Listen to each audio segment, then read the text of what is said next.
राज्यसभा चुनाव के दौरान सपा विधायक मनोज पांडे ने जो खेला किया उसका परिणाम अब साफ देखने को मिल रहा है।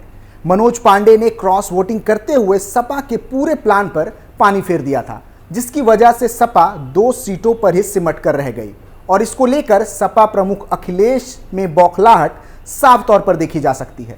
बौखलाहट इतनी कि मनोज पांडे सहित उनके समर्थकों को भी अखिलेश ने रडार पर लिया है। नमस्कार, आप देख रहे हैं कैपिटल टीवी उत्तर प्रदेश की स्पेशल स्टोरी। मैं आपके साथ रोहित कुमार।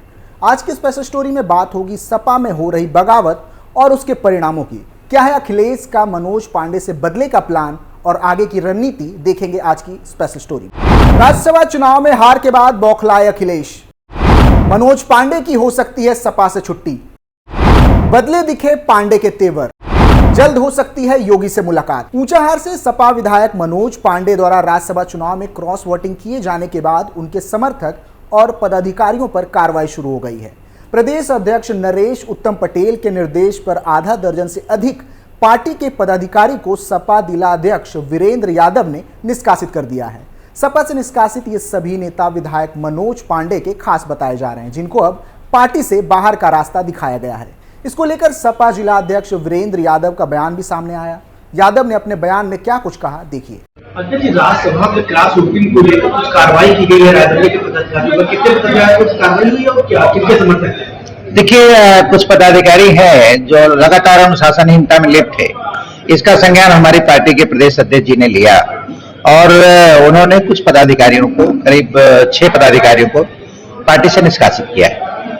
किस कारण से, क्या बताया जा रहा है, किसके समर्थक थे? अब वो समर्थक क्या पार्टी के पदाधिकारी थे और उन्होंने लगातार अनुशासनहीनता करी, इसलिए उन्हें निष्कासित किया गया। क्रॉस वोटिंग और मनोज पांडे के करीबियों को पार्टी से निकाले जाने के बाद पांडे के सुर बदले बदले से नजर आ रहे हैं। लगातार वह सपा के विरोध में बोल रहे हैं, जिसके बाद अब पार्टी के आला कमान ने उनके समर्थकों और पदाधिकारियों पर कार्रवाई शुरू कर दी है। मनोज पांडे ने सपा पर हमला करते हुए कहा कि समाजवादी पार्टी लगातार राम के नाम पर राजनीति करती रही है और गाली देती आ रही है। रामचरितमानस से लेकर हनुमान, लक्ष्मी, सनातन धर्म को गाली दी गई, जो मेरे बर्दाश्त के बाहर था, इसलिए मैंने अपने ईमान से फैसला लिया। इतना ही नहीं, अयोध्या में भगवान श्री राम के दर्शन करने के बाद मनोज पांडे ने कहा कि राम लला के लिए मैं बड़े से बड़ा पद त्याग सकता हूं।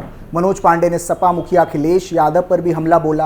उन्होंने कहा कि जहां एक नहीं दर्जनों रामद्रोही हों और नित्य भगवान राम व रामचरितमानस पर अपमानजनक टिप्पणी करते हों, वहां के मुखिया का इस पर चुप रहना दुखद और दुर्भाग्यपूर्ण है।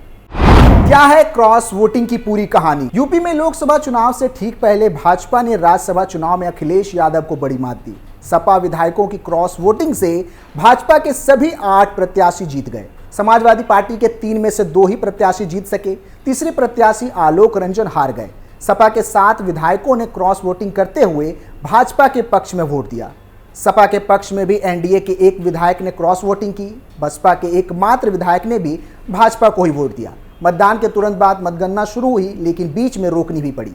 सपा ने भाजपा के 1 विधायक का वोट किसी और से डलवाने का आरोप लगाते हुए आपत्ति की। भाजपा ने भी अपने विधायक का वोट रद्द कराने की मांग की। कहा कि यह वोट बिना दिखाए ही डाला गया है। दोनों मामलों को निपटाने के बाद दोबारा गिनती शुरू हुई और भाजपा के 8 और सपा के 2 प्रत्याशियों को विजयी घोषित किया गया। यूपी में नामांकन के अंतिम दिन से ही राज्यसभा का चुनाव रोचक हो गया था। 10 सीटों पर पहले भाजपा के 7 और सपा के 3 कुल 10 ही प्रत्याशी थे।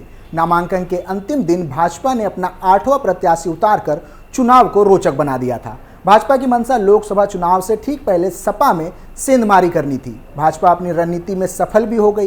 प्रथम वरीयता के मतों में सबसे ज्यादा जया बच्चन को 41 वोट मिले, लालजी सुमन को 40 वोट मिले, तो वहीं तीसरे प्रत्याशी आलोक रंजन को प्रथम वरीयता के केवल 19 वोट मिले। इसके अलावा भाजपा के अमरपाल, सुधांशु द्विवेदी, चौधरी तेजवीर, नवीन जैन, साधना सिंह और संगीता बलवंत सभी को 38 वोट मिले। आरपीएन सिंह को 37 वोट मिले, तो वहीं संजय सेठ को भी 29 वोट मिले।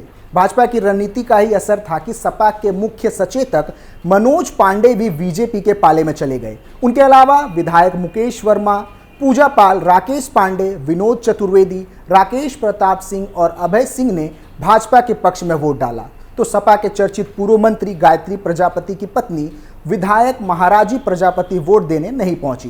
भाजपा के 8वें प्रत्याशी संजय सेठ की जीत ने पूर्व मुख्य सचिव आलोक रंजन का राज्यसभा जाने का सपना धराशायी कर दिया। सपा विधायकों की क्रॉस वोटिंग के कारण आलोक रंजन हार गए। भाजपा ने पूर्व केंद्रीय मंत्री आरपीएन सिंह, पूर्व सांसद चौधरी तेजवीर सिंह, पार्टी की उत्तर प्रदेश इकाई के महासचिव अमरपाल मौर्य, पूर्व राज्य मंत्री संगीता बलवंत, पार्टी प्रवक्ता सुधांशु त्रिवेदी, पूर्व विधायक साधना सिंह, आगरा के पूर्व महापौर नवीन जैन के साथ ही 8वें प्रत्याशी के रूप में संजय सेठ को मैदान में उतारा था। तो वहीं सपा ने अभिनेत्री सांसद जया बच्चन, दलित नेता रामजी लाल सुमन और पूर्व मुख्य सचिव आलोक रंजन को प्रत्याशी बनाया था। मनोज पांडे पहले ही दे चुके हैं सचेतक पद से इस्तीफा। उत्तर प्रदेश में राज्यसभा चुनाव के दौरान कई समाजवादी पार्टी के विधायकों ने क्रॉस वोटिंग की। वहीं सपा विधायक मनोज पांडे ने विधानसभा में पार्टी के मुख्य सचेतक पद से इस्तीफा दे दिया। उन्होंने अपना इस्तीफा सोशल मीडिया के जरिए शेयर किया। इसके बाद सपा विधायक योगी सरकार के मंत्री दयाशंकर सिंह की गाड़ी में बैठकर विधानसभा पहुंचे और वोट डाला। इस दौरान उन्होंने अपने इस्तीफे को लेकर मीडिया से बात भी की। विधायक मनोज पांडे ने कहा कि समाजवादी पार्टी विधानमंडल दल के मुख्य सचेतक के पद से हमने इस्तीफा दे दिया है।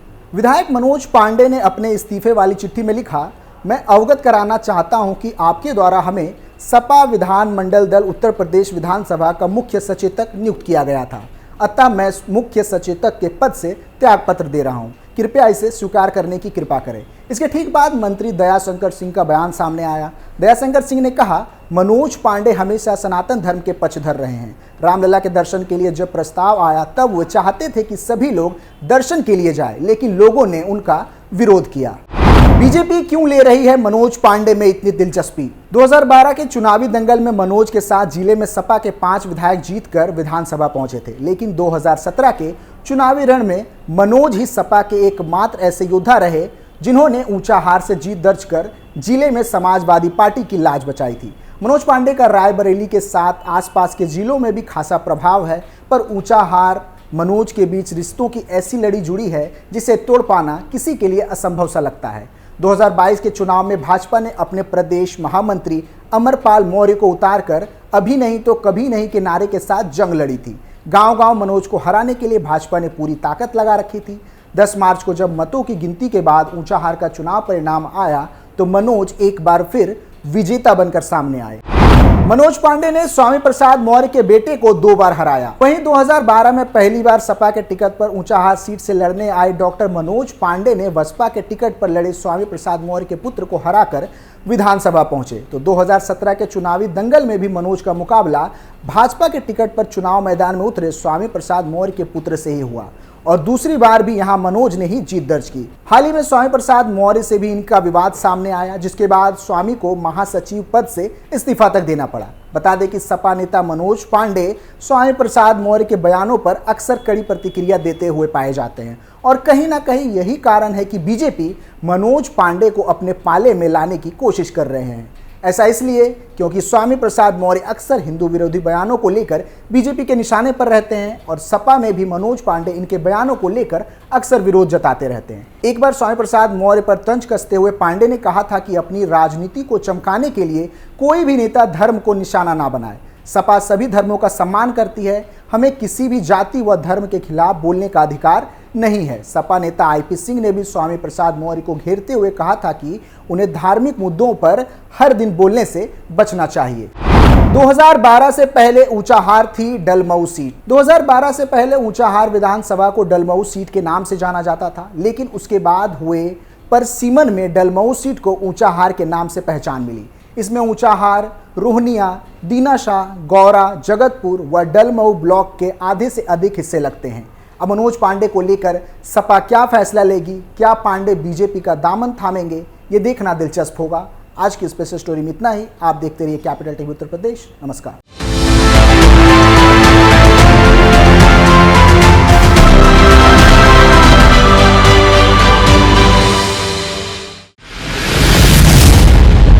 मैं राजनीति करता नहीं, पर राजनीति को बहुत गहरे तक समझता हूं। मैं लोगों के बीच रहता हूं, लोगों के मन को अच्छे से जानता हूं।